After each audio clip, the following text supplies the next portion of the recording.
It's less than 2 weeks before the election, but hundreds of thousands of people have already voted. Here in Florida, officials say a record 600,000 people turned out to cast their ballots early. But it hasn't been without problems. There have already been some very long lines at some places. Are 3-hour waits too long?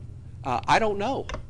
It depends on the how badly you want to wait. Do you have the time to wait? Certainly, that we knew that the lines were going to be there. Florida Democrats are calling for that state to extend early voting to deal with the crush of voters heading to the polls. But Florida Secretary of State Kurt Browning says the hours will remain. At this time, early voting hours will stand as provided by law, and when a decision's made, you'll be notified of that decision.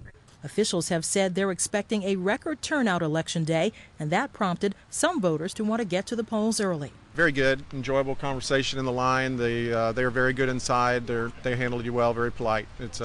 Everybody should get out early. I think it's wonderful. There are more people out voting this year than ever before, and I think that's wonderful. I think it's an opportunity that we should all take advantage of. It's very, very simple, very organized also.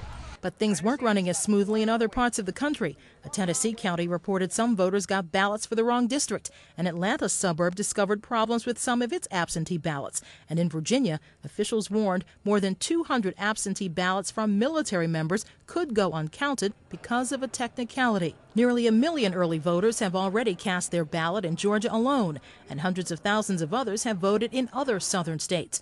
More than 30 states are allowing registered voters to head to the polls early. Carlotta Bradley, The Associated Press. On election night, forget the pundits and talking heads, drown out the static.